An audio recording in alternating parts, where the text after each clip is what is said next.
எவ்வளவு காலம்தான் பழைய வீட்லயே வாழ்க்கைய ஓட்டுவீங்க? உங்கள் பழைய வீட்டையும் பழைய சமையல் அறையையும் புதிதாக மாற்றும் நேரம் வந்தாச்சு. ஆமாம், நவீனமும் தரமும் நிறைந்த வீட்டை உருவாக்க சுவிஸில் இருக்கவே இருக்கிறது மாடர்ன் ஹவுஸ் GmbH. எமது சேவையால் இனிமேல் உங்கள் வீட்டில் எல்லாமே புதுசுதான். குறைந்த செலவு, அதிக தரம், நம்பிக்கையான நம்மவர் நிறுவனம் மாடர்ன் ஹவுஸ் GmbH நிறுவனம்.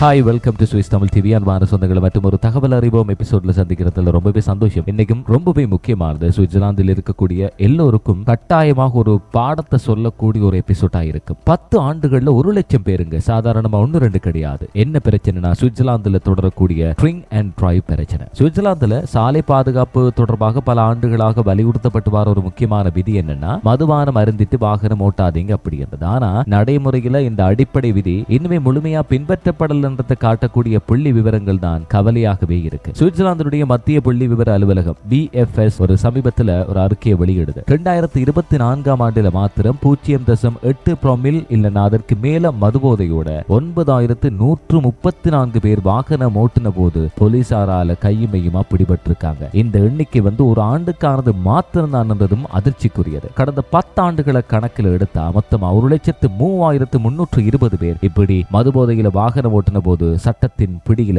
சிக்கி இருக்காங்க. இதனால அந்த கணக்கில பார்த்தோம்னா ஒவ்வொரு நாளும் சராசரியா 28 பேர் இப்படி மதுபோதையில வாகனம் ஓட்டி பிடிபட்டிருக்காங்க. இந்த புள்ளி விவரங்கள்ல இன்னொரு முக்கியமான விஷயம் அம்பலமாகுது. மதுபோதையில வாகனம் ஓட்டியவங்கள்ல பெரும்பாலானவங்க யாருன்னு தெரியுமா? ஆண்கள் தான். கடந்த 10 ஆண்டுகள்ல பதிவான 1,03,320 சம்பவங்கள்ல 86,923 பேர் ஆண்கள் தான். பெண்கள் 16,406 பேர் மாத்திரம் என்று சொல்லப்படுது. அதாவது ஒரு பெண் மதுபோதையில வாகனம் ஓட்டி இருக்கிற சந்தர்ப்பத்துல 5 ஆண்கள் அந்த தவறை செஞ்சிருக்காங்க, கையும் மெய்யுமா பிடிபட்டிருக்காங்க அப்படின்றதான் வித்தியாசமே. இதனுடைய பின்னணி என்ன அப்படின்னு பார்த்தா, மதுபோதையில வாகனம் ஓட்டுறது உண்மையில் ஒரு ஆண்களினுடைய பிரச்சனையா அப்படின்ற கேள்விதான் இங்க எழுது. இதற்கு பல சமூகத்தோட மனவியல் காரணங்களையும் நிபுணர்கள் முன்வைக்கிறாங்க. அதாவது manner.ch அமைப்பினுடைய இணை இயக்குனர் மார்க்கஸ் டியூனட் என்ன சொல்றாருன்னா, இந்த நிலையை தெளிவா விளக்குறாரு. ஆபத்தான நடத்தைகள் பெரும்பாலும் சமூகத்தில் உருவாக்கப்பட்ட ஆண் தன்மை பற்றிய எதிர்பார்ப்புகளோட தொடர்புடையதா இருக்கு. பல சமயங்கள்ல ஆண்கள் எப்படி எடுத்துக்கிறாங்க தங்களன்னா தைரியமானவங்களாகவும் இல்லைன்னா ஆபத்துகளை ஏற்கக்கூடிய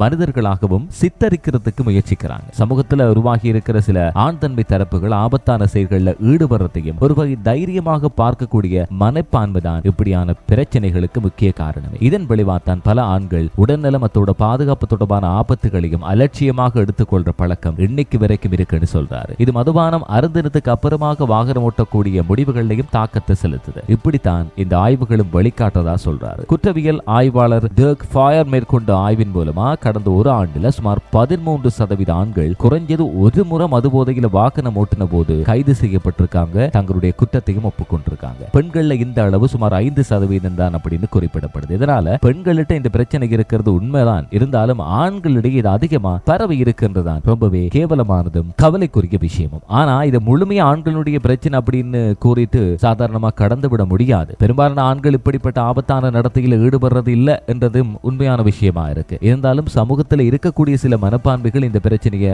அதிகரிக்கிற காரணங்களா இருக்கு. இதுல மற்றொரு காரணத்தை எடுத்துக்கிட்டா கட்டுப்பாட்டு மாயை என்றது. இது ஒரு மனவியல் விளக்கத்தை சொல்லப்படுது. வாகனம் ஓட்டுறது ஒரு தொழில்நுட்ப செயல் தானே, அதை கட்டுப்படுத்தக்கூடிய திறன் ஆண்கள்கிட்ட அதிகம் இருக்க வேண்டும் என்ற ஒரு சமூக கருத்து இருக்கு. இதனால சிலர் அவங்க குடிச்சிருந்தாலும் வாகனம் ஓட்டலாம் என்ற தவறான நம்பிக்கையை தங்களுக்குள்ள வளர்த்துக் கொள்றாங்க. இந்த நிலை குறித்து தான் ப்ளவுஸ் க்ரூஸ் அமைப்பும் கவலையை சொல்லுது. இந்த அமைப்போட என்ன கருத்துனா, இது ஆண்கள் அல்லது பெண்கள் என்ற பிரச்சனை கிடையாதுங்க, மாறா மதுபானம் தொடர்பான பிரச்சனை. மதுபானம் மனிதர்களுடைய தீர்மான திறனை பாதிக்கிறதோட தன் நம்பிக்கையும் அதிகரிக்கிறது போல ஒரு உணர்வையும் மாயையா உருவாக்கும். அதனால சிலர் என்ன பண்றாங்க, தாங்கள் உண்மையில எவ்வளவு குடிச்சிருக்கிறாங்கன்றதையும் சரியாக மதிப்பிட முடியாம போகுது. நிபுணர்கள் சொல்லும் போது 0.5 promille அளவுக்கு குறைவான மதுபோதையிலையும் வாகனம் ஓட்டக்கூடிய திறன் பாதிக்கப்படும் என்றது ஆய்வுல தெளிவா இருக்கு. அதனால சாலை பாதுகாப்பு தொடர்பான அடிப்படை விதி ரொம்பவே தெளிவா இருக்க வேண்டும் அப்படின்னு சொல்றாங்க. அதாவது வாகனம் ஓட்டுறவர் மதுபானம் அருந்தவே கூடாதுன்றதான் ரொம்பவே முக்கியமானது. இது சமூக பொறுப்பும் கூட. நண்பர்கள் இல்லைன்னா குடும்ப உறுப்பினர்கள் மதுபோதையில வாகனம் ஓட்டுறாங்க அப்படின்னு வச்சுக்கிட்டா அவங்கள தடுக்க பலர் முன்வரதில்லை அப்படின்ற ஒரு மிக முக்கியமான பிரச்சனை இருக்கு. நீ இப்போ ஓட்ட முடியாது அப்படின்னு சொல்லக்கூடிய கலாச்சாரம் இன்னைக்கு வரைக்கும் உருவாகவே இல்லை. சுவிட்சர்லாந்துல சாலை பாதுகாப்பு தொடர்பாக கடுமையான சட்டங்கள் இருந்தாலும் மதுபோதையில வாகனம் ஓட்டுறதுல பூஜ்ய சகிப்புத்தன்மை என்ற அணுகுமுறை இன்னுமே நிலைநிறுத்தப்படல் என்றது நிபுணர்களோட கருத்து. இதனால பாதுகாப்பான சாலை சூழலை உருவாக்குறதுக்கு சட்ட நடவடிக்கை மட்டும் இருந்தா போதாதுங்க. சமூக விழிப்புணர்வு, பொறுப்புணர்வத்தோட மதுபானத்தை தவிர்த்துட்டு ஓட்டக்கூடிய தனிப்பட்ட முடிவுகளும் எடுக்கப்பட வேண்டும். இவை எல்லாத்தையுமே ஒன்றாக இணைஞ்சாத்தான் இந்த பிரச்சனையை குறைக்க முடியும் என்றுதான் நிபுணர்கள் வழங்கக்கூடிய முக்கியமான செய்தியாக பார்க்கலாம். மீண்டும் ஒரு எபிசோட் மூலமா சந்திக்கலாம். பாய்.